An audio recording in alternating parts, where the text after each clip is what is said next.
welcome to Onesies. My name's Andrew. My name's Emily. Before we get started, yes, stop making the face. I'm gonna say it. I just want to let everybody know that one of the episodes we're discussing today, as objectively speaking as possible, is about Mr. Bradford encouraging his daughter's ex-boyfriend to rape her to get her back. You might not want to listen if that sounds unpleasant.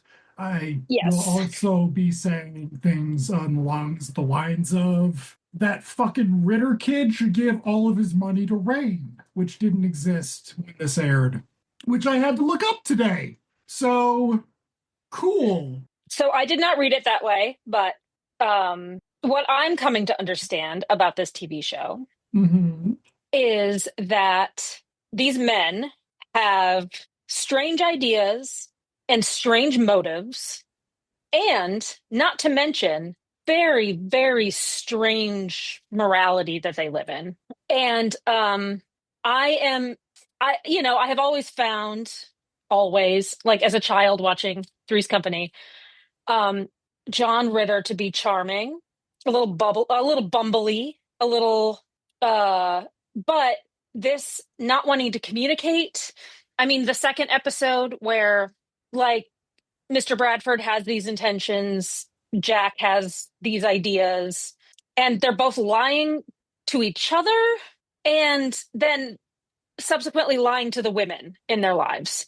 Um, I find it all to be terribly immature and awful, like increasingly awful. Yeah. So we'll talk about the ex-boyfriend. I don't think the intention was for him encouraging rape. I do think that he wanted Vicky and this guy to get together. Vicky, It's Vicky was bad. Vicky was being she in the lens of these men being immature, non-communicative, et cetera, et cetera. Watching Vicky respond to her ex, to seeing him, to his sort of flirtation, she was kind of playing it coy, not victim blaming at all.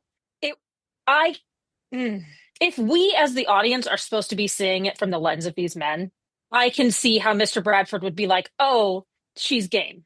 Let's hook her up with this rich guy. Nobody asks her if she's game or if she's just being polite. Also, just friends don't kiss on the lips. So, that being said, that is my disclaimer to this episode. I need to pull it up. But yes, Three's a Crowd, episodes 8 and 9. Yeah. The best part is, or is it 9 nine and and 10. 10? 9 Nine and and 10. 10. The best part is, even before this happens, we were going to have to talk about a fat joke out of Hmm. 19. I don't even know. I mean, no, actually, it is a fat joke out of Ronald Reagan's America to some degree, right? Like, oh, very American television show. Okay. Episode 9 is called A Little Competition. A little competition. Is the guy a guest star? Should I He know him from is. something? You should know him from the Epstein list. James Carroll Jordan. Uh no, you wouldn't. He's born in Japan but raised in England, a versatile. Okay.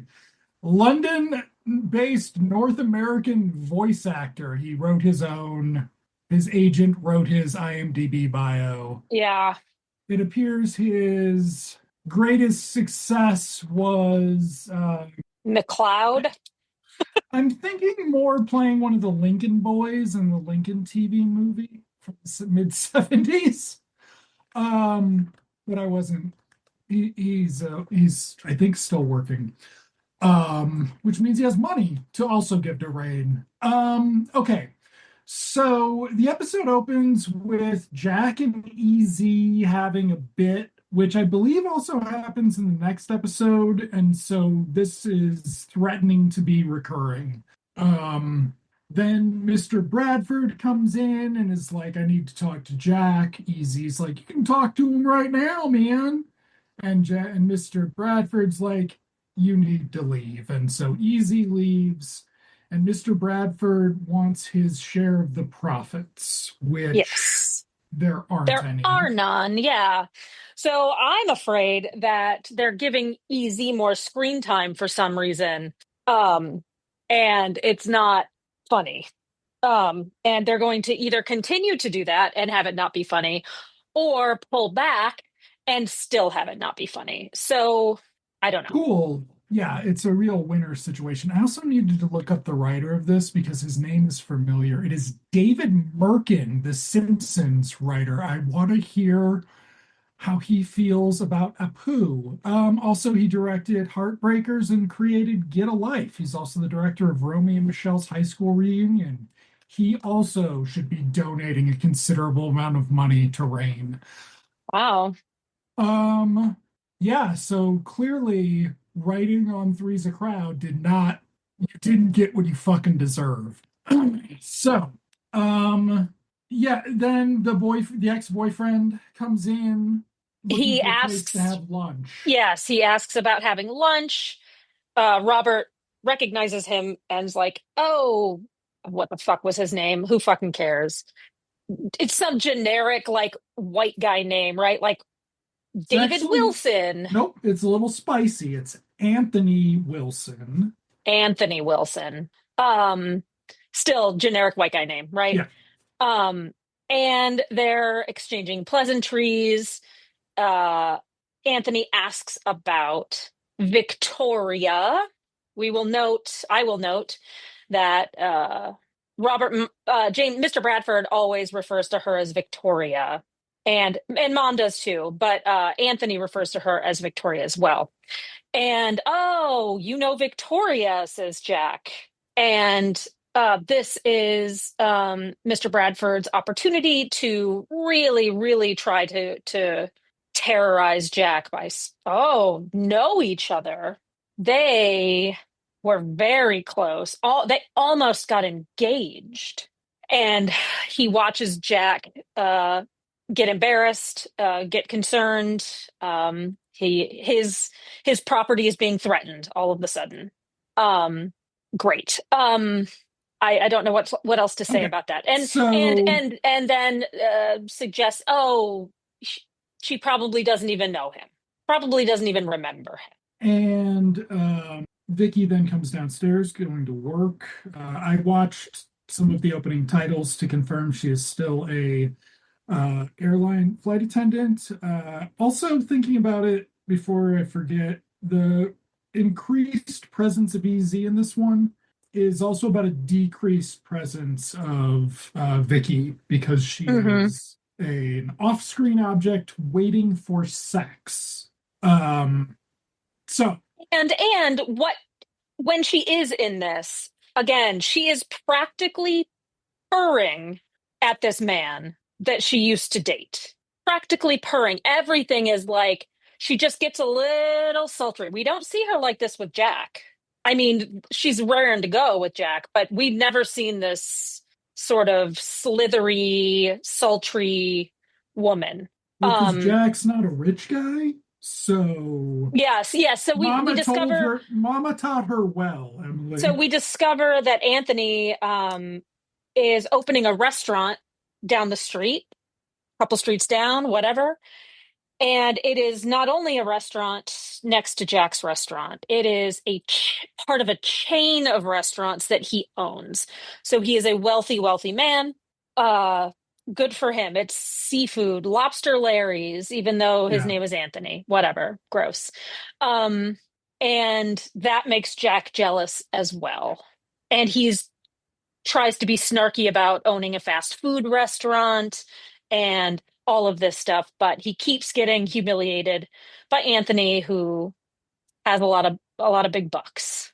And at the same time, Mr. Bradford is interrupting anytime Jack tries to establish that he is romantically involved with Vicky. Yes. At one point, Mr. Bradford implies that Jack doesn't live there or something. Like it's very. When I was thinking about this one and even the next one, because like Mr. Bradford does not get a comeuppance in this episode. He does in Mm-mm. the next one to some degree. Um, which is the next one's another interesting intersection of misogyny and other things. But in so Jack finally gets out that he's dating living with Vicky, and Vicky's just like, "Oh yeah," and then goes on. He makes a big deal out of kissing her, and she acts like it's inappropriate, which Yeah. is a fucking vibe for her. Yeah. Like, so, um, but at this point, we just think the episode's going to be about her being too friendly with Anthony, and so I say, like, yes, I thought that I thought it was going to be more about the restaurants competing.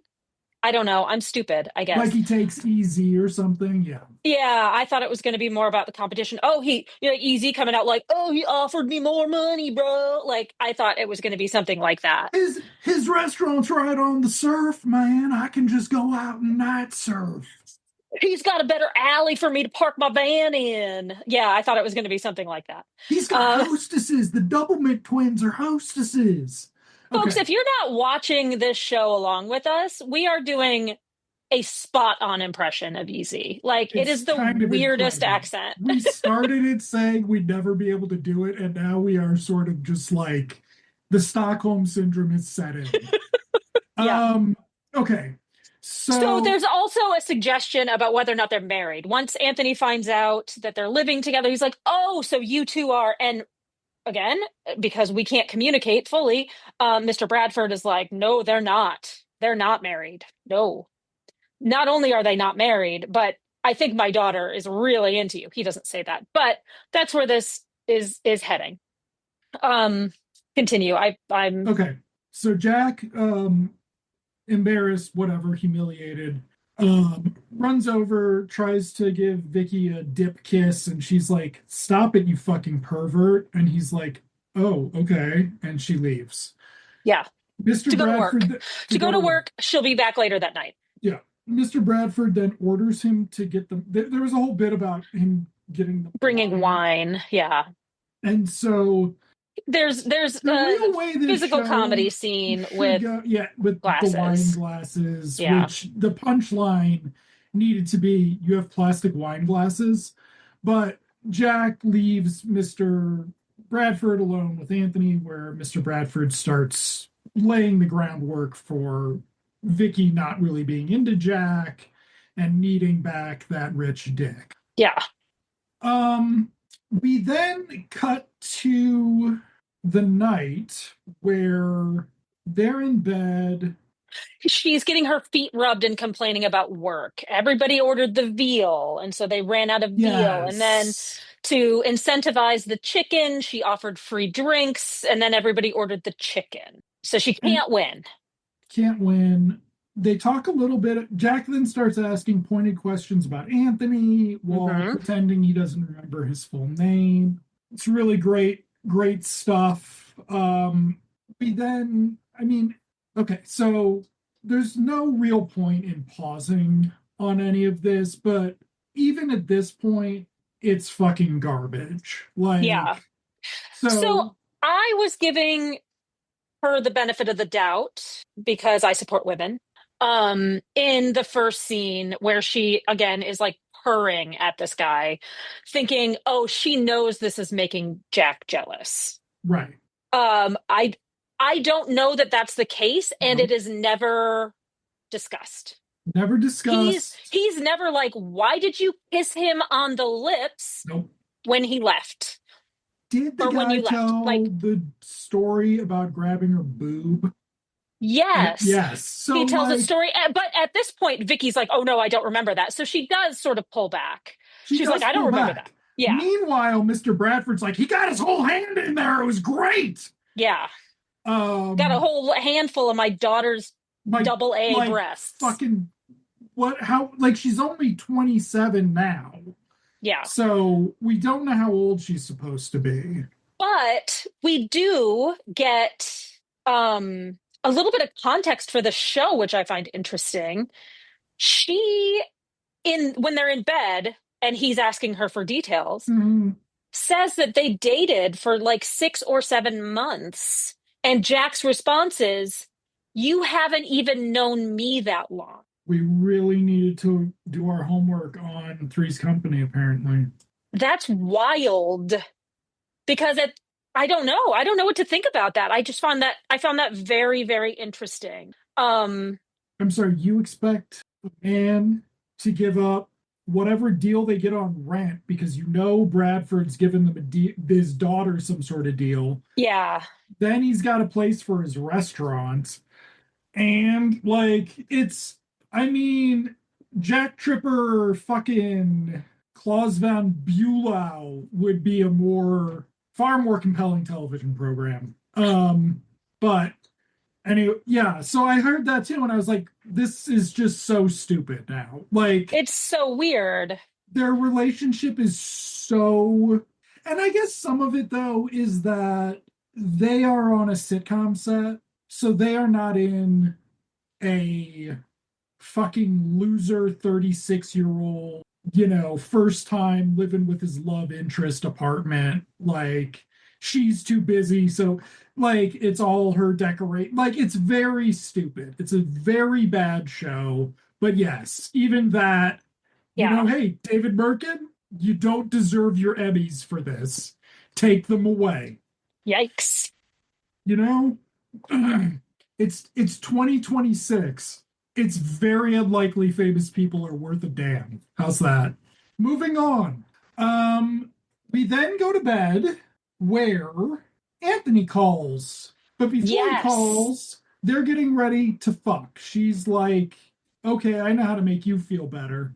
He does something something happens and he hits his head on the backboard. Yes, when she is talking to Anthony. And so Okay. I don't know if he's like doing a physical comedy bit. I can't, I don't want to. I don't remember. But Um, so when she hangs up, she suggests he calls back tomorrow yep. because she's in bed. Um, she turns toward him to fuck because, it's a day that ends in Y. And No, pin it, pause. They weren't gonna fuck initially, which I oh. found inexplicable Well, then why the comment the next morning about how nothing because happened? they get after Jack keeps waking up or sitting up straight in bed and saying, Anthony who? Then she tries to calm him down by fucking. She's like, I'm Hmm. not with him, I'm with you. Right. You've got magic dick. We've established that. That is Jack's Magic Dick is the name of the spinoff of this show. Um, so but yes, so Jack's like, I have a headache. What up? It's an early time to use that. Well, no, the Flintstones, I think, probably used that joke at least once. I mean, also misogynist, right? I Yes, mean, he I mean, may the as well have joke, turned around and said, "Does my butt look big in this?" Like, it's yeah, so like just gross, like 50s, 60s, and currently 70s, like 80s, 70s, 80s, 90s, 90s, like just 2010s. baloney misogynist humor, right? Yeah, this is just trash. Like, I Yeah. hope that this doesn't fly on Tim Allen shows anymore. Like, this is the kind of joke that Patricia Richardson back on Home Improvement was like, hey, maybe I'm gonna disappear for 6 weeks, motherfucker. Like, anyway. So then we've got the next morning, dude shows up, dad's there too, right? At the restaurant, yeah. So we haven't really had this before. We had a whole episode where Jack couldn't get it up because he was thinking about Mr. Bradford too much and he tried to enforce some boundaries. Now that we're back to having a show, we're not going to deal with those boundaries at all. No, We've no. reset. And Mr. Bradford's around for whenever he needs to be. And he needs to be around now to be like, Anthony, you don't need to invite Jack. You can just have my daughter come over to your big Red Lobster opening. Yeah. Like, so Vicky comes down. She's more like she makes the joke about Jack not showing his love or whatever, but she's not as well. She's not a She little doesn't. bit. She's not purring. She's She's not rumbling. She's purring, not fur purring. but Full she purring. is receptive to him kissing her hand or whatever he's doing. I don't know. The hand kissing, I think I'm pulling from the next episode, Yeah. but she is still like receptive, but seemingly as a friend, like, yeah, I'd love to come to your opening. Jack's got to stay here. In the meantime, Jack is setting up some lie that he can't go because, oh, The we've got restaurant's full so busy. reservations. And this is a dumb bit with EZ, like, hey, if we're so busy, why did you let me take the day off? Pin in But that, because pin in that. Okay. yeah. And then so Jack is just having to lie increasingly to EZ and to keep this lie up. Um, So good. So, but we also get this Jack saying he'll let Vicky go to the opening without him. oh, So then she's right. like, "Oh, you'll let me go." Yeah. And And then so, I feel like her attending is more defiance. Like, yes. I'm going whether you will let me or not. But this is, I think, where we get the kind of sweet scene where she's like, you've got me. Like, he has money and he has this career, but you have me. No, that's the restaurant that night. Is it? That's the Okay. that's the chocolate mousse scene that we're gonna get to Oh, talk yeah. about. Okay. Okay, but it's coming up. I think it's right next, actually. So So we cut to hours later, and there are three tables occupied in the restaurant. in The the first time we've seen it. five table restaurant. Yeah. And the So fish they tank is are gone. pretty full. And the fish tank is gone. Well, that's a different universe. Yeah. Uh, okay. So Jack is no, no. First, we get the scene where the one of the restaurant patrons is telling her husband that she wants to hear about the desserts, and he tells her that she made him promise not to let her have any because of her diet. He is trying to hold her accountable to her diet. Now, she is a heavy actress, um, and this is going to get pretty gross.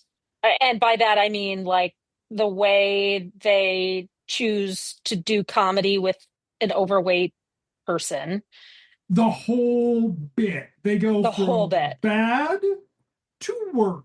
Like the episode itself, it Yeah, goes from bad to after school special. Like, okay. it's So bad. she's the wife's like, I just want to hear what they are. Come on. Like, it helps motivate me or some shit. And he's like, okay, honey. Jack comes over, gives the dessert menu.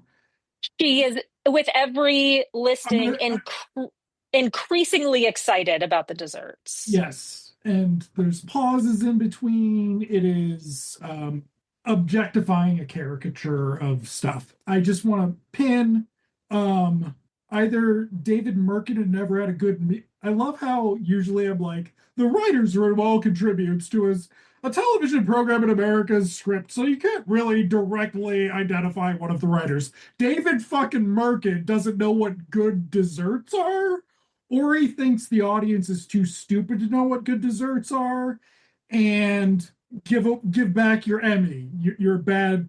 You contributed to the downfall of Western civilization. Congrats. Moving on. Um, she goes with the chocolate mousse, which is going to be a motherfucking chocolate milkshake, and I'm just like, you're all like the It is other. so it is, whether it is mousse or a milkshake, I do not know. It is served in a milkshake container. That is an awful lot of chocolate mousse.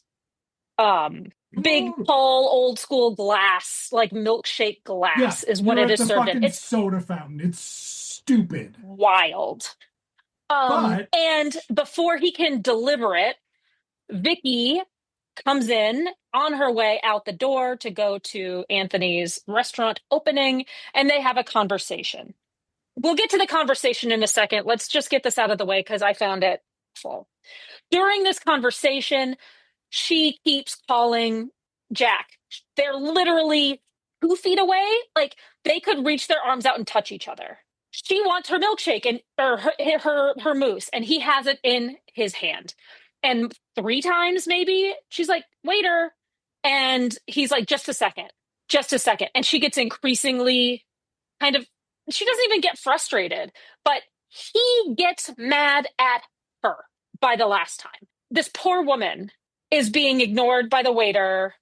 She's being made fun of for being heavy and for wanting dessert. And like she's being characterized in this like horrible way.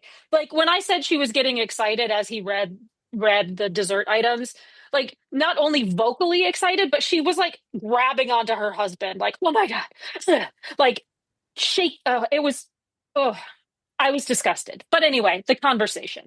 The conversation between, no, we're finishing what then happens. So Oh, she gives up on because Jack and Vicky start kissing or some shit. And so the woman is done waiting, and so she turns her chair and starts eating it out of the cup with her spoon while Jack holds it. And it is a kick in the teeth. it's It was when really I realized that like I was really disgusted. I wonder what'll happen next. So Vicky tells Jack, I don't want to go to the fucking thing. Like, I was just doing it because you were being too possessive. I just want to go upstairs and catch up on my reading. And he's like, catch up on your reading. And she's like, what else am I going to do while I wait for you to come up and give me the D? And he's like, yeah, give me a little sugar before, so I've got something to think about. And then we do the eating out of the thing. Now let's start the after school special. Vicky goes upstairs through the restaurant door we cut pretty quickly to to closing a up. couple hours later. Now, at least one time on Three's Company, I am comfortable stipulating that Jack had to intercede with someone getting handsy with one of the girls. Maybe it was slapstick, maybe it was stupid, but he had like, oh my God, he was a better character on Three's Company. Okay, so that's all to set up that he doesn't ever fucking lock the door. He's standing there turning the sign around, telling Mr. Bradford to fuck off. He doesn't lock the door. Yeah. Bradford walks in. Where's my daughter? And he's like, she's upstairs reading. And he's like, why would she be reading? She could be out with Anthony and that rich dick. And Jack's like, what are you even talking about? And he's like, she didn't come to the opening. You kidnapped her. Again, very, very rash I mean, no, if sort of thing. Mandan Like, has any fucking kids, you need to be doing really good work right now because I hope there's a hell otherwise, and I hope it comes with fucking family residuals. Like, if this is what your life is based on as a Nepo baby or some shit, like, go fucking dig a shithole somewhere. Like, I, you're a child, like, nobody on this show shouldn't have quit. right. Nobody. And Jessica Walter, I'm so sorry to say next episode, she should not have done that either. Okay. God, I just love how we just went into a thing about so bad they're good TV shows. And instead, we just get to fucking talk about how god awful it is when you don't acknowledge, the effect of patriarchy and just sort of weaponized misogyny, etc. He does Okay. in this episode, I think it's this episode, Robert Mondon, one of these two. He's got some like one good physical comedy scene. He screws up his face in a funny Yeah. way. That's about it though. So he And comes in, accuses Jack of kidnapping his daughter, so we're going to come back to something we mentioned, I think, last week about how like there's always an easier way to go about this. At any point during the evening, he could have borrowed the phone at the restaurant and called his daughter to see yeah, where she was, yeah, or walked the 2 blocks or however far yeah. it is to see where his daughter was. But instead of doing that, and instead of thinking, oh, something else came up, or she doesn't want to come, or whatever, he jumps to, you kidnapped my daughter. It sounds so weird. I think it's supposed to represent how invested he is in hooking her up with Anthony, but it doesn't automatically lead to that to me. And in 2026, right? It's just like, are you crazy? Your daughter's boyfriend didn't kidnap her to stop her from going to this thing. Like, maybe she just didn't want to go. And also, she has represented herself as being an independent woman This maybe whole she's at work. series. Like, Maybe the, why do you think Jack has anything to do with it when you know your daughter, you know her sensibility, and she just might not have wanted to go. Maybe she got sick. Maybe she was tired. Like, there's so many reasons. Why would you jump to that? And I understand that he's old fashioned and doesn't want to, like, doesn't want his daughter living with this guy, doesn't like the guy in the first place. So I don't, but I don't think it would matter if it was Anthony and they were living together. He'd still be pressuring them to get married, right? So like there's a whole lot of things and more. There's a whole lot of things that just don't make sense. Like once we get to the end, there's like the biggest plot hole ever. okay. So then Anthony shows up Hmm. and is like, "Did you find her chained up in the basement?" And in this moment, Jack is in the kitchen doing something. Right. It's like, "No, she just didn't go." It's like, "Oh, well, that's too bad. Maybe I should really want to say goodbye to her, though. You know what I mean?" And Dad's like, "Yeah, you should go say goodbye to her.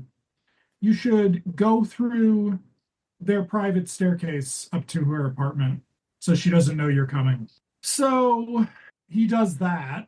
Jack comes out, and now Mr. Bradford kicks off maybe David Mirkin's worst writing in the episode. Like, this is a piece of shit, morally reprehensible script, but this bit where Mr. Bradford tells Jack that he's changed his mind about him entirely and wants to fund him in a Mm. um He's stealing the idea from Larry's Lobsters yeah, and like let's set up a chain. Let's turn this into a chain. and And and Jack is buying it. Like he's Jack like is fully buying it, and it's fully like, buying it. is this left over from when the other writer was pitching this and not rapey, and you were like, you know what we need, you know what we haven't had on this, any attempted sexual assault where Mr. Bradford could be charged as an accessory before the fact. So if you could be charged for sexual assault in 1984, that's really silly. What am I saying?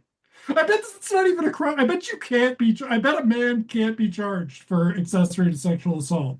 Well, it's really hard to get convicted even in 2026. So No, I mean, I bet it's not even like a crime. Jesus Christ. Okay, here we go. So, Mr. Bradford's keeping Jack contained downstairs. Jack is buying everything. Everything. he goes from you kidnapped my daughter, where is she? To let's talk about a business opportunity. And then he's like, And I he's love like, you. yes, this is great. This is what I've always No wanted. question. What the fuck? Okay, 1984, ABC sitcom. David Mirkin. Whatever. so we cut upstairs. I don't know if it's intentional. I don't know if I just saw Sea of Love too many times as a teenager. It's the Al Pacino serial killer with Ellen Barkin.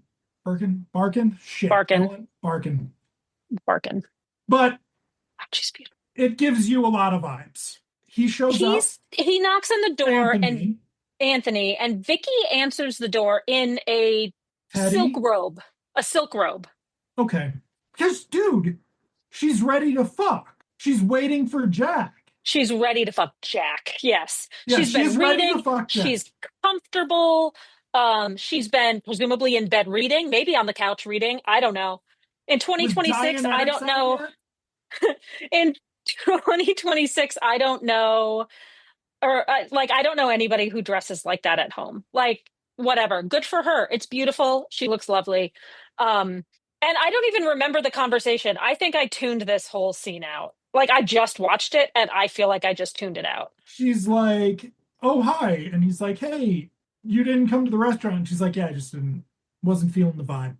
Yes, and we discovered when he's downstairs that he's leaving the next day. Yeah. So he's And going up to say goodbye. and then he says, she's like, okay, well, bye. I hope we get to hang out next time you're in town. Yeah. He's like, hey, can I come in? And she's like, why do you need to come in? And he's like, hey, let's come in and say goodbye properly. Your dad sent me up here. Also, he had revealed to the dad, I think we skipped this part, when Jack was out of the restaurant, that, oh, I was hoping to rekindle things with your Yeah. daughter. And that happened early. Oh, did it? Yeah, I thought it dad has happened. been no, dad has been trying to arrange the bump I in thought Dad was for trying to arrange it, but didn't realize that Anthony was game for it. And then I the last time hmm, the most recent time he was in the restaurant, he was like, "Oh, I'm so sorry she couldn't come. I was hoping to kind of rekindle things." well, I Whatever. mean, whatever. Hey, you know what? Is that better or worse for Mr. Bradford in hell? Okay, so Vicky's uncomfortable, but lets him into the apartment, and we cut. Yes. So, really quick, and this is one of the reasons that we opened with our first ever trigger warning. Raping women into marriage is an accepted media trope that didn't go out of fashion until date rape TV movies in maybe 1987. So we're 3 years before that. And this has been a trope to varying degrees through the ages, back to silent films and Yeah. history back to forever, right? Because there's never been a non-patriarchal sustaining non-patriarchal society. I'm gonna skip over what I want to say to people who disagree with that statement and move on to um and then, I mean, this idea of consent once not being consent forever didn't really get hashed out in the discourse until about 2013. It was one of the contributing factors to incels, because if you did it once, I own you now, which is a lot for some guy who lives in his basement, his mom's basement. We also missed, not to just pile on the misogyny, the bedroom scene with Jack and Vicky where she's talking about how they were just friends, it wasn't serious, and he's like, "You were going to get engaged." And she said, "I said no. It wasn't serious for me." And there's something about, like, I had lots of not serious Boyfriends, yeah, relationships. And he's like, "How many?" So we're entering the body count discourse, which in yeah, 2026 still exists, yeah. by the way. And it's So, bullshit. It's bullshit. Anybody who believes it, giant red flag. I Bye. mean, yeah. Email Mr. Emily at onesiespod.com if you disagree. I'd love to know your name and put you on a list. Mhm. Yes. So, okay, so we go back downstairs and we get this terrible scene of Mr. Bradford laying it on for Jack, which is, I mean, this is Mandan's worst acting on the show Hmm. to date, including next episode, which is basically this just turned down a little bit. But this is the worst he's ever been. So, to some degree, perhaps he was unable to connect with his character motivation now, which is distracting Jack while he encourages this man to make time with his daughter, who is in a committed relationship and he is trying to foil it. Does David Mirkin write step family porn, do you think? Like, is that where he gets his kicks these days? Okay, so I said if, by the way, so it's not problematic. I said if. You It you just does. you just asked a I'm question. just asking questions. You're just asking questions. You're doing Honestly, your own research and you're asking questions. I don't want to know answers to most of the questions I have about the production crew's values of this television program. Okay, so phone rings, Jack answers it. Sounds like it's a call about the restaurant, the other guy's restaurant, Larry Foster's. Mr. Bradford is gagging and having to be nice to Jack and stuff. This is just like, I mean, hey, David Mirkin, this is basically like if Mr. Burns were pretending to be nice or something. It is beyond caricature. So that's not Yeah. just on Mirkin, it's on Mandan, it's on Dave Powers, who hopefully was snorting so much cocaine he didn't know what was happening, because this should be an Alan Smithy directed episode for the Mandan performance. Like, Yeah. he jumps off a fucking pier of badness once he has to be encouraging this guy to get alone with his daughter in the middle of the night when she doesn't know he's coming. And dad's just told him he's got the fucking green light. Okay. Jack's like, hey, it was just dude's wife. She's like, hey, I missed him. And he's like, whose wife? And he's like, Anthony Wilson's. And he's like, "Whoop, whoop, whoop, whoop, whoop. Wife? This is where we get this huge, like, weird. Again, I understand that people, not just men, people will twist and turn their morality around as it suits them. I am under the impression that Mr. Bradford has been a womanizer in the past. He's treated women poorly. I suspect he did not value the sanctity of his own marriage when he was married. We But established that, but actually, now suddenly he is very worried about the sanctity of marriage. because he knows the dude's going to rape her. Two, he knows that his daughter will not financially gain anything just by being his mistress. It's more one because then he tears ass out of the restaurant. Jack's like, oh, this is fucking weird. Goes upstairs, but by the time Jack, and so we get the, is Jack going to go upstairs in enough time? Which is really what I want on my fucking 7:30 ABC sitcom. Like when there was the pederast on Different Strokes, they advertised it as a very special episode. They ruined Gordon Jump's career on a very special episode. They ruined Dudley's career on a very special episode. Okay? We get that plotting, that pacing for a sequence of comedy beats. Let me And describe. keep in mind that when he was downstairs, all he wanted to do was go upstairs. Yeah. And now And then suddenly, once the money's involved, Vicky can wait. You know, she can read that book a little bit longer, learn some Dianetics. Dianetics was published in like 1950, by the way. Okay. I just, the ad campaign. When Yes, my that, friend's mom was reading it, it was like 1987.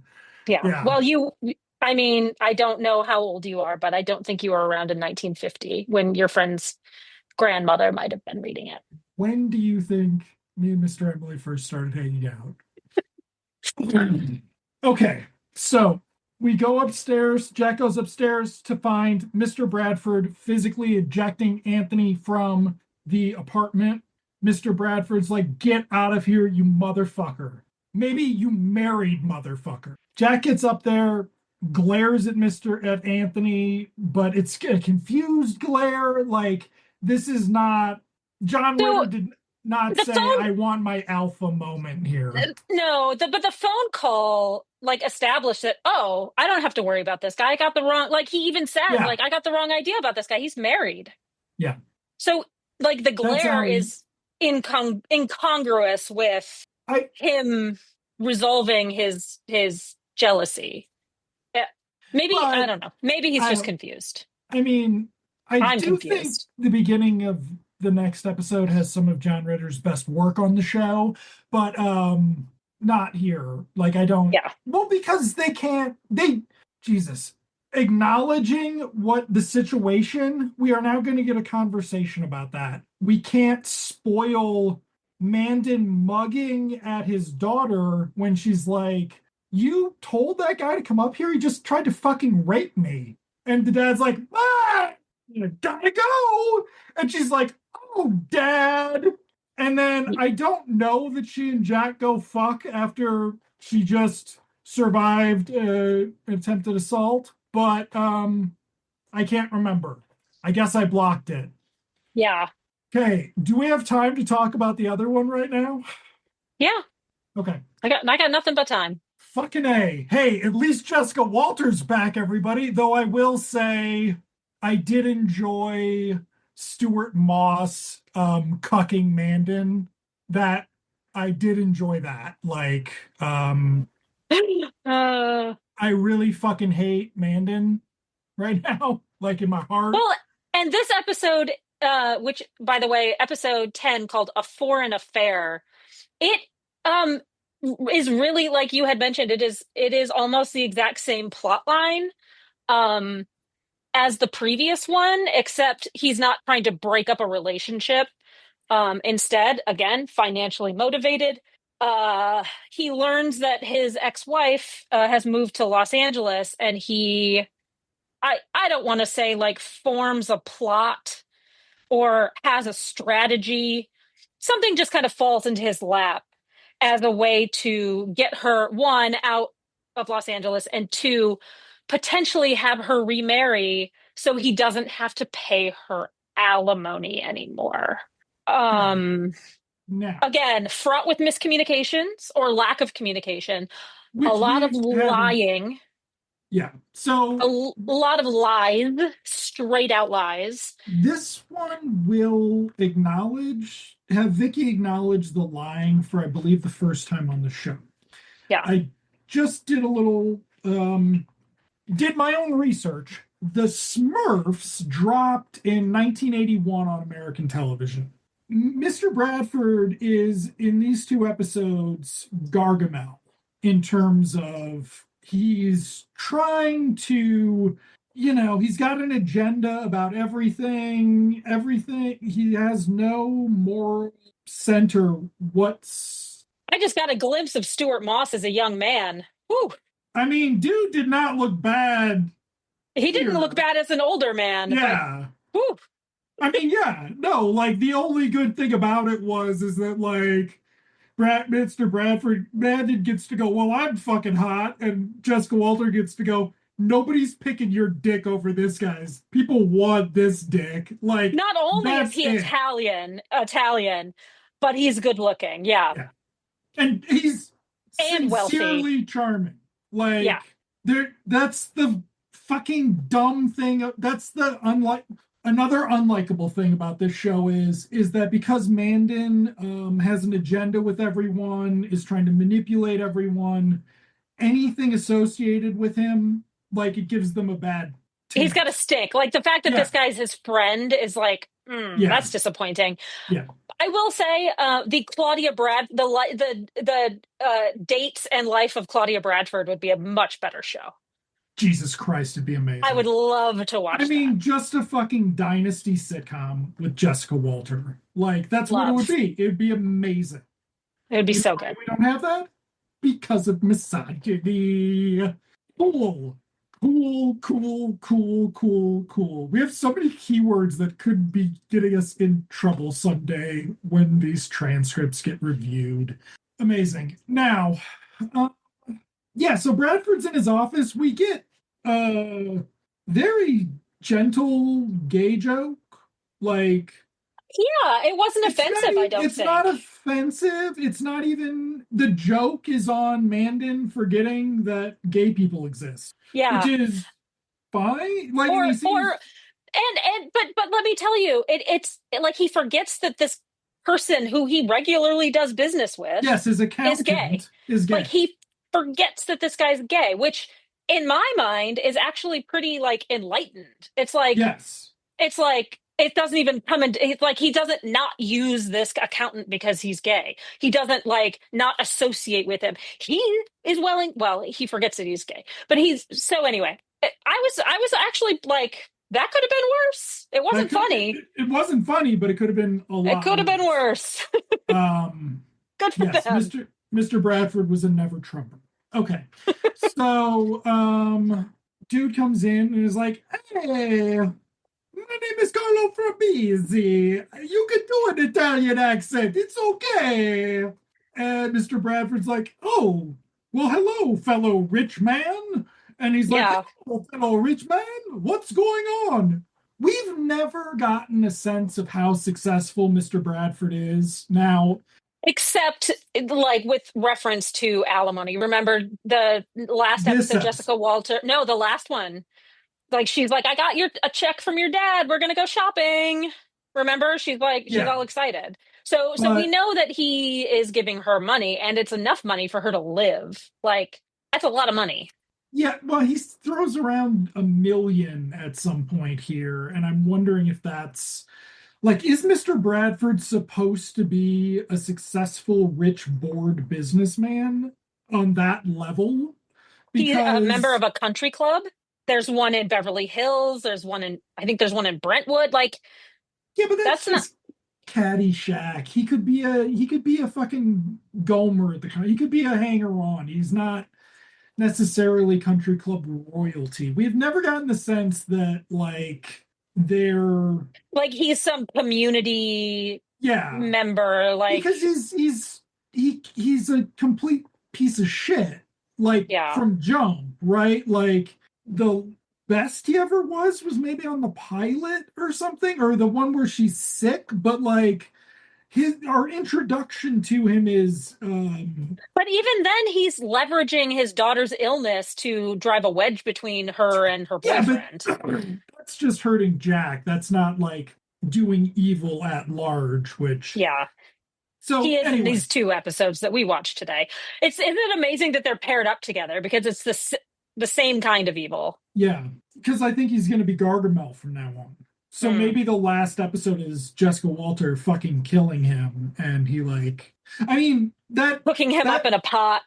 yeah, I mean so that is where this show could end really well. Is Jack like he finally breaks them up and Jack snaps and fucking breaks a wine bottle and just kills him in front of a I room full of I think witnesses. it should be he falls down the stairs and is like in a wheelchair, and then Jack turns into Baby Jane. Like that's what I'm hoping for. Like he lives, but he He's has to rely on suffering. Jack to take care of him. Oh God. Okay, so dude comes in. It's weird because you're like, is that guy actually Italian? And then you're like, I mean, like he's quality soap opera actor type Yeah. guy. And so they like make plans to have dinner or some shit, and Mr. Bradford's like, And you Mr. like Bradford's like, I've got an idea. And he's you wringing his hands like together. smart, witty, They have, yes, mature women. they have a discussion about how he used to be like a playboy and now he's ready to settle down. And Mr. Bradford, just recently having tried to pimp his wife out to a gay man, is thinking like, "Oh, have I got the woman for you?" And he's So plotting. he's plotting. Unfortunately, you reminded me of this. Mr. Bradford asks if Dude had his little black book, Yeah, which unfortunately then got me thinking about the little black book as a narrative device and what it implies, and what it basically implies at best. At worst, it implies that in any city, there are a number of women who do nothing with their lives but sit around and wait for a visiting man to call. At best, in terms of characterizing those women, it implies some guy who has collected the contact information and earned the basic trust of enough women in a certain geography that he can take one of them out to dinner, get her drunk, and get her into bed yes. and abandon her in the morning and be like, what are you talking about? You answered the phone. So that's really cool. And thank God that was a narrative trope that had been around since the 40s, maybe. I don't actually, Yeah, when were like, telephones invented? right. Like, and it's not something because Gen X are cowards. It's not something that's ever been addressed, even though it's been sort of acknowledged in a postmodern sense. Singles had this joke about Jim Trueforest's character getting all the numbers. Getting numbers was a thing for 17 years in popular media, and it grew out of this. It kind of probably imploded when the girls started also getting numbers or something, right? Like, Well, it still exists in popular culture. Like you see stories of men saving women's names or women's numbers under male names so their girlfriends, wives, etc. don't okay, well, suspect. I think that's But actually the problem is that there's no real way to characterize modern relationships without them being very psychologically abusive. but And also there's like with dating apps and stuff, like you yeah, don't need numbers anymore because you talk via DMs and whatnot. but And yeah, other communication apps. I don't know, like so this is WhatsApp and I don't know. yes, so dude's a womanizer, but also like this is the sitcom equivalent of Cary Grant having a little black book. Like we don't Yeah. actually have to worry about this. This isn't Anthony Wilson, right? Like this isn't He's Mr. well, Bradford. also he's not gonna like walk around town, come into the restaurant and then have like four women in the restaurant be like, Carlos, like it's not gonna be like that. Yeah. Like it's the past.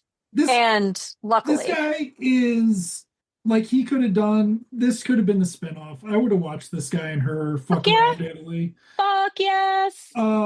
Because like it's you want to like him. And I don't know if some of this is we watch these back to back and like the residual, and maybe if you'd had a week to fucking rinse Mr. Bradford out of your psyche, Yeah. um, And it's it also wouldn't hit as hard. it's also nice to see Jessica Walter being treated well by a man. Yeah, and the guy's not a fucking creep about it, right? Like, Yeah. I I mean, mean, he's old fashioned, probably a little older, but age appropriate, right? And like it's sweet. And we don't see that from other people, again, because of lies and dude, miscommunication, except from that Vicky. guy's my age. Are you serious? That guy's my age. So he's age appropriate. So he's age appropriate. I think he was aged up a little bit. Well, But and so theoretically, should she have been? Because she's not old enough to be no, Mary Carter. Yeah, no. we went over that earlier. Okay, Yeah. so Matt, here we go. Mrs. Bradford is over. Jack is being slightly obnoxious with her, but she like this is again. This is her third appearance. We have five more. We're not quite halfway through the show. We have we'll go next week's the halfway point. So, but this is the first time we've seen Mrs. Bradford as a fellow Los And Angeles Angelino. and Angelina. Really? Yeah. Cool. Okay. I knew that, Sorry. but I also hadn't thought about it in the context. I had this whole like, was cultural appropriation when white people thought they were when white people like could have science that said they were like genetically superior to other races, was that actually better than when you just know that they have no excuse anymore, like they don't have people telling them that like eh. So anyway, interesting that a white woman would refer to herself as an Angelino. She does not on the show because we've never established it takes place in Los Angeles, though No, we do. we In the do. office scene, doesn't he say something about Los Angeles? No, she says move back to the States. Move back No, to the somebody says country. Los Okay, Angeles. whatever. And I Well, think when first comes in, he's like, "Oh, what brings you to Los Angeles?" there was also San Diego in the other one. So like it's Yeah, been implied, but this is not a Los Angeles show. Though my God, the universe where P.T. Anderson made the fucking Three's Company movie following Boogie Nights, followed by Three's a Crowd, was probably a really fucked up universe when you think about it. We didn't yeah. need Fast Times at Ridgemont High in 2020 or 2002. Okay, so though it might have been the non 9/11 one. Anyway, back to this. Okay, so I can't even. We go to Um, the restaurant. No, we go to the no, apartment. They're hanging we're at out the with apartment. mom. There's a really Jack. bad joke about they're gonna go shopping because she just got I don't know, whatever. Oh my God, And yes. but Vicky has to change her clothes so she matches her mom. So there's a couple wardrobe changes for Vicky, which is stupid. And then in the end, mom is satisfied, but she's like, "Oh, if I'd known you were getting so dressed up, I would have worn something different." Really The stupid, joke's not out of funny. order. The joke's out of order too, because Vicky changes her shoes as the last thing, Yeah, and she'd already put on the dress, and so hmm it doesn't make sense in that order. She doesn't whatever. even have any fucking accessories. It's so Yeah. bad. This is why the spinoff would fail, Emily. This is why. Ugh. If it was written by women, I think it could be better. It would be what if it was written by AbFab before they became AbFab or some shit, right? Like, what if that's where they got their start? What about that wonderful fucking universe? Okay, so there's a bit with EZ on the intercom. The fucking intercom comes back, and I'm just like, damn it. I didn't miss it. I got to be right about it being back, and it's terrible. It's even worse than I thought it was. Great. Yeah. So then he's supposed to intercept Mr. Bradford. So Mr. Bradford doesn't see Mrs. Bradford. Right. Shit. Was this easy in the fucking tuxedo? Oh yeah, did we open with So that? we It open doesn't with matter. easy It in the doesn't matter. tuxedo. That's the opening easy joke that we're getting now. Lucky us. Okay, so yes. So Easy's on the intercom. Jack, because Jack has tells, oh God, this is so fucking dumb. I hated this. Jack has Easy call every time Mr. Bradford's on his way up. Yes. This is the first time Vicky and Mrs. Bradford have heard about this. Vicky is horrified. So is Mrs. Bradford. That should have been her. Oh, you're okay. It was so bad. Like, it was so, like, okay. So, Mr. Bradford comes up, lays on the sugar with the wife. Daughter's got to go change. Jack's in the kitchen getting some coffee, I think. Um, the whole like Jack serving people thing is weird because they make a big deal about the class difference. Hmm. Last episode it was Rich Dick. This episode it's about Mr. Bradford being rich. They really are laying in the you are working class and do not deserve you're our servant. Yeah. You shouldn't be meaner than season one Downton Abbey on your fucking sitcom. Like, I'm sorry, David Mirkin. Like, did you have a bad time waiting tables or something? Like, he didn't have the credit on this one. No. Okay, so, Jack overhears Mr. Bradford setting up this dinner. Jack thinks it's a romantic dinner. Jack Yes. says that to Mr. Bradford. Mr. Bradford's like, hey, now you shouldn't be eavesdropping on me, but yes, I do want to get back with Mrs. Bradford. Jack is like, oh, well, I will fucking help you out, sir. And again, self-serving. I don't know when it comes up, but he's like, He tells with EZ about easy, it. yeah. Yeah. He's like, if Mr. and Mrs. Bradford get back together, then I can lock in Vicky. If those two miserable fucks get back together, like Vicky and that no, that's what EZ says. He's like, God, if they get back together, like, fucking love is dead, man, and there's just no point in the world. And Jack's like, yeah, I know. And it's just like, so Jack sucks. So like this show is kind of like, what if Mr. Furley weren't an idiot and you turned him into Mr. Bradford? Like, what if he was like, what if Mr. Roper was like a fucking Gargamel type, right? Eh. But then now we have Jack severely dumbed down for someone who is fucking running a business with only two employees. The fact that they are open means Jack is great at his job, right? Like Yeah. he's a fucking wonderkin. The bear ain't got nothing on Jack Tripper. The difference with that is when they asked Mary Catterett if she wanted to fuck Jack Tripper when he did a fucking shirtless calendar because of his chest hair, she had to say yes, as opposed to the actor on The Bear who got to fucking put the reporter in their place for asking her to sexually objectify her colleague. Okay, so you don't watch The Bear. Josh Hartnett was on The Bear last season. It was fucking awesome. They did a Andy whole Kindler is on um Acts, and you haven't gotten to his episode yet, have you? we're in the last five of season Oh, four. Yeah. have you seen his episode then? Yeah. Okay. It's not a great actor. No, Not a great actor. no. Best take. Best take. It was adorable, but still best Did take. you see the did you hear the episode of their podcast where Josh gave him shit for it? No.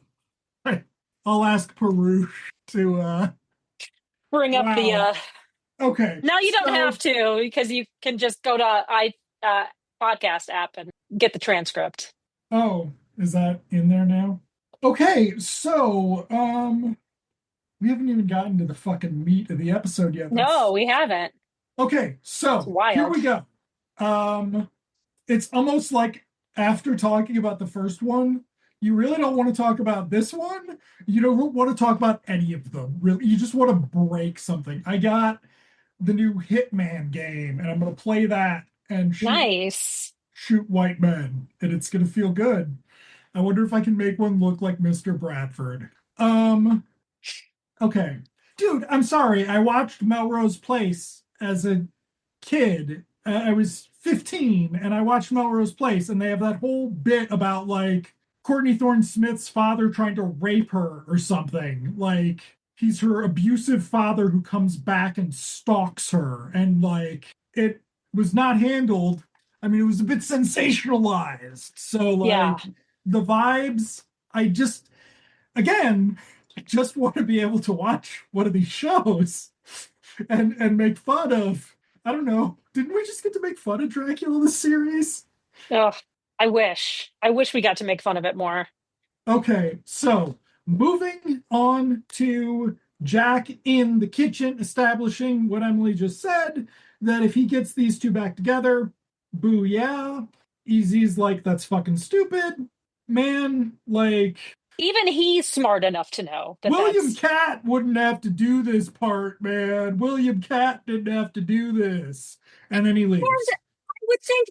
I would think that if when Robert Mandan lied and said, "Yes, I do want to get back together with the missus," I would think Jack would be like, "Oh my God, that's so great. That if you guys get back together, then maybe Vicky will want to marry me." Because it's already been established that the ending of their marriage was what is keeping her from wanting to get married because her parents' marriage was so bad. So, like, you would think that these two plotters, schemers, and liars would work together to make that happen So, if that were the case, right? But we know that Mr. Bradford is lying.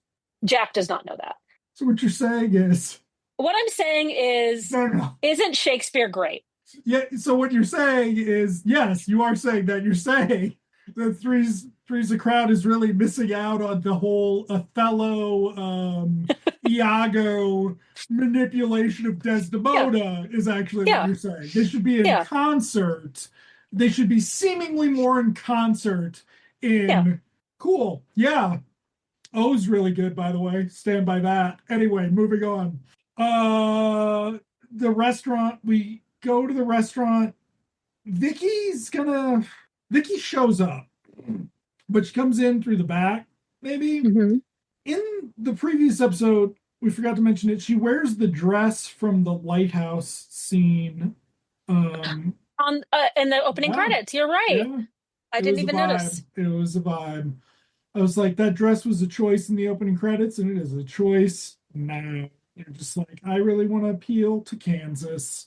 I need to be able to show pictures of Mary Carteret not in a fucking teddy for going to the grocery store. Let me do this one shot. Okay, so she's gonna come in, but we established Mr. Bradford and Jack and Mrs. Bradford having dinner, and Jack is embarrassing himself somehow, but like not significantly. There are other customers in the restaurant, so Mm-hmm. somebody noticed that there weren't customers in the restaurant and was like, did you know what an extra was? You made Three's Company for 10 fucking years. Didn't you know what an extra was? So they have some extras. They got that, was it $25 a day in 84? Like it was I don't probably know. $5 a day.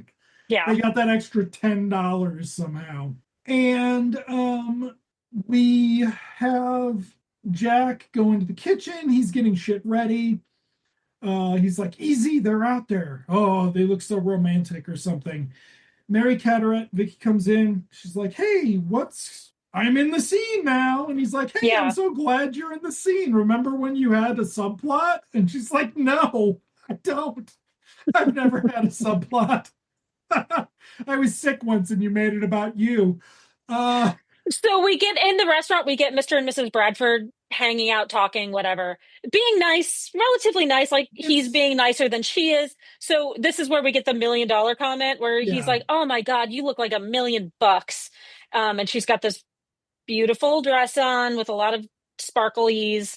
And she's like, "Yeah, well, I'm glad you say so because that's about how much you paid for it because we missed it."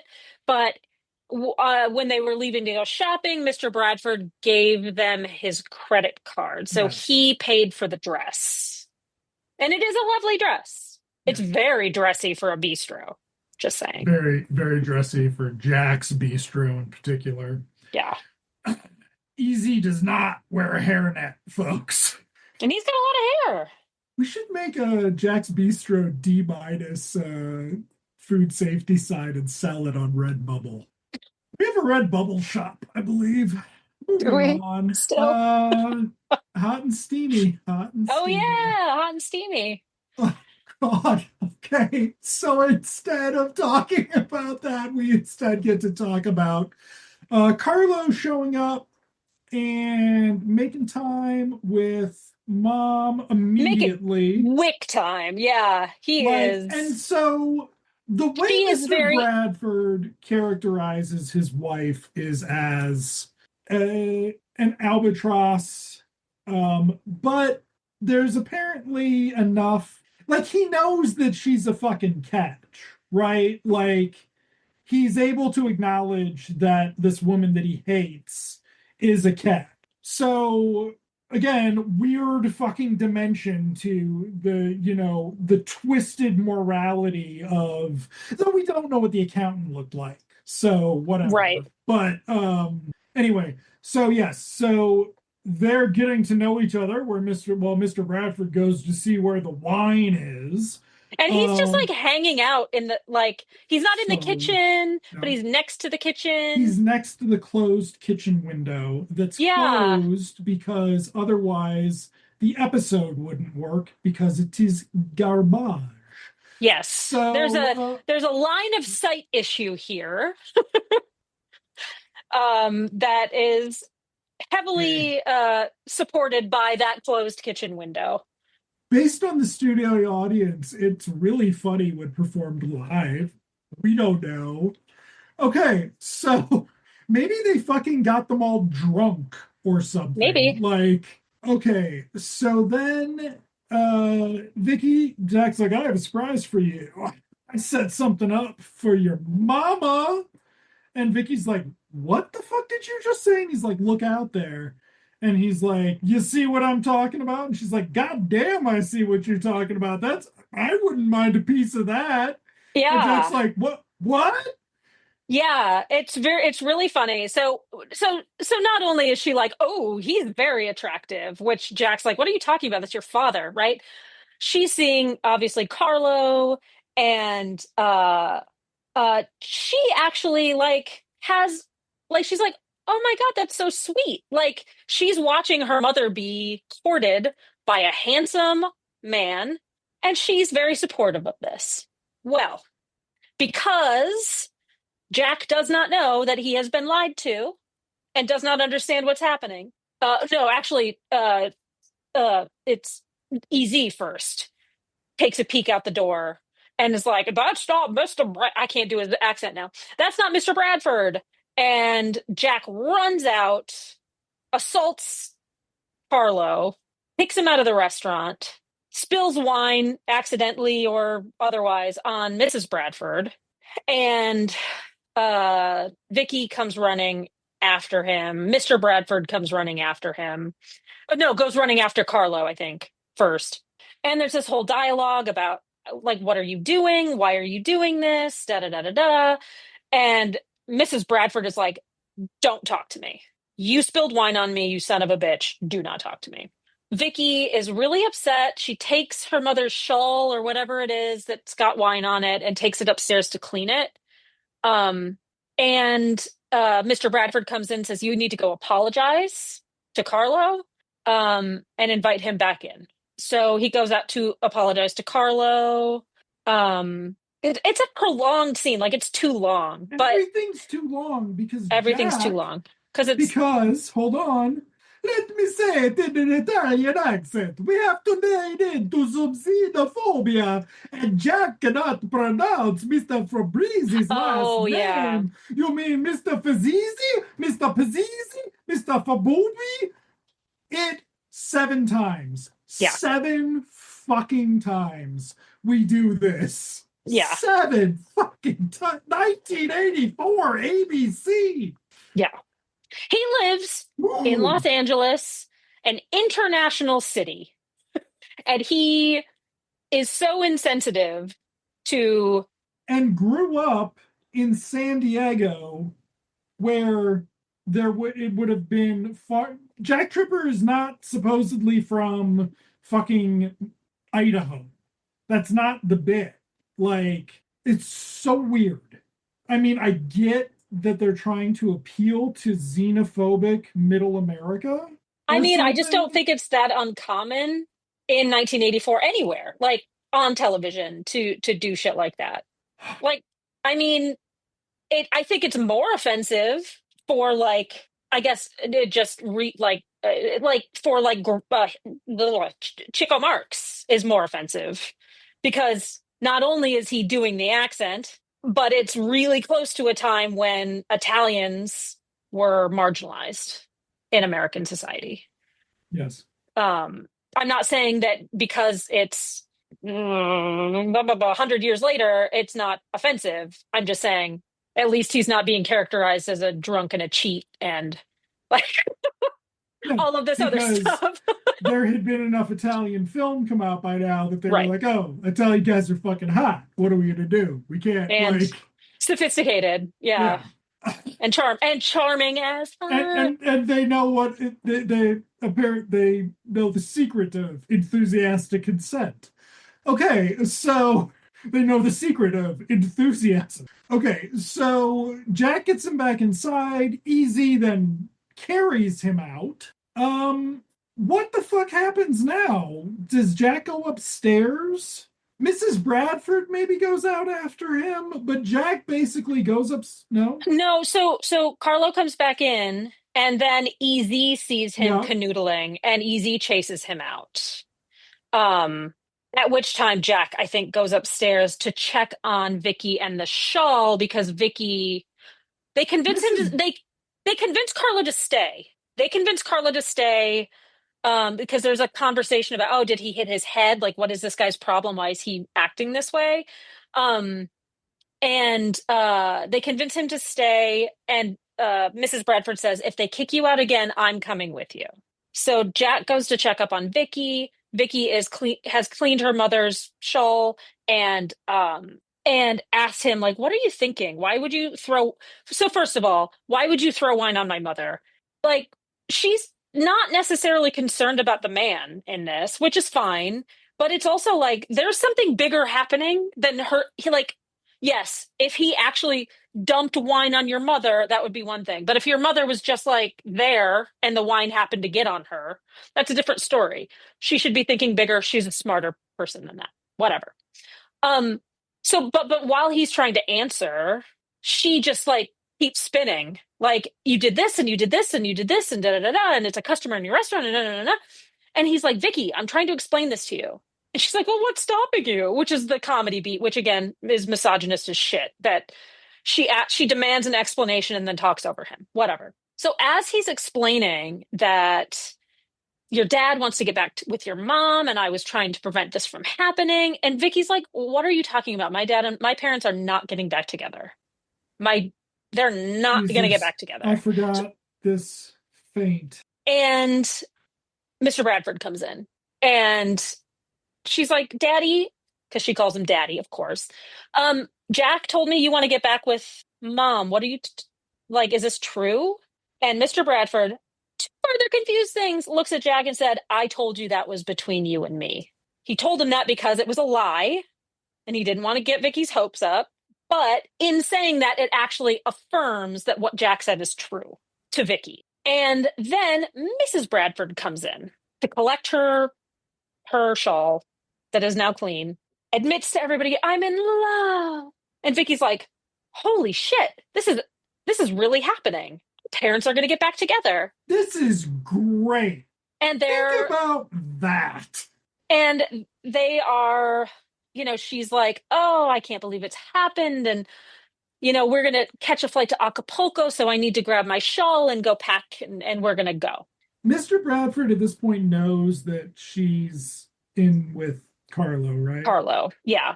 So what we have here is like a miscommunication and a deception thing going on. So this is the meatiest maybe we'll get from Mr. Bradford in the episode because he is the only one who's privy, he's the only one who knows everything that's going on. Yeah. James Mason would have done a great job in this scene. Anyway, oh my god, we're this far. This is by far our longest episode, so I'm Yeah. going to just And like last week, I had to cut a bunch of stuff. I don't have to cut hardly anything here. Awesome. Like, Nuts. it's great. It's so good. It's so good to have so much to talk about, and like just getting through them. I do think we took some time to decompress this one, but okay. So Mrs. Bradford's like, Carlo's on his way up, and they're like, why is Carlo coming up? And Mrs. Bradford's like, Vicky's like, oh, is he coming up to say goodbye? That's nice of him. She's like, her mom's like, what do you mean is he coming up to say goodbye? He's coming up to give me a taste of that Dean. And Vicky's like, what? And Mrs. Bradford's like, what did you think I was talking about? I want, like, did you see that? Italian olive delight? Like, and Vicky's like, but what about you and Dad? And she's just like, about. Vicky turns to Mr. Bradford, who's just like, whoop, whoop, whoop, whoop, whoop, got me again. To which Carlo comes up, they leave. On the way out, Mr. Bradford's like, hey, kiss that Aligomodi goodbye. And Mrs. Bradford's like, what? And he's like, well, you and Carlo. And she's like, Carlo wants to get married. And she's like, I don't care what Carlo wants. I'm riding that the way to Italy. I'm riding it around Italy. And then I'm getting off and getting on whatever I want to next. Yeah. And you're going to pay for it. And he's just like, pretty much. Yeah, he's pretty upset, and she slams the door and they go to Mexico, even though he's Italian and they could go to Italy or something. yeah. But whatever. And then there's conversation. I think they clear things up a little bit, and Vicky's disappointed. I think this is when she acknowledges that there's a lot of deception happening. And then Mr. Bradford gets upset and he's like, I'm never going to see my wife again. And she's like, Daddy, you do care. And he's like, of course I care. She still has my credit card. So a very rare, like bringing something back, which is common in sitcoms, but it's not common in this sitcom. No, because this sitcom is bad. Yeah, it's Chekhov's credit card. I was not expecting. Vicky acting like an 8-year-old is a vibe, considering the show's objectification and sexualization of her. Cool. What's next? Oh God. What is next? Episodes next week we'll be watching episodes 11 and 12. 11 is James Steps Out, where we get to see the dating life of Mr. Bradford. And episode 12 is Father Knows Nothing, where, again, miscommunication. Somebody thinks Vicky is pregnant. But why would you ask somebody? Instead, you could just shows. You could just assume your thing in shows. You could just assume, make lots of bad choices based on that assumption, get yourself into trouble, but it's a sitcom, so it doesn't really matter. I told you we can do an evil podcast. We can do it. 4 seasons. No. I know. I've seen them. I like it. It was fine. I like Asif Mambi. He's on Broadway, I believe. Oh, is he? Yeah. Okay. Anyway. Well, thank you all for listening. I can't wait to watch these next 2 episodes next week. It's going to be a good one. Andrew, I will see you in television land. See you in television land, Emily.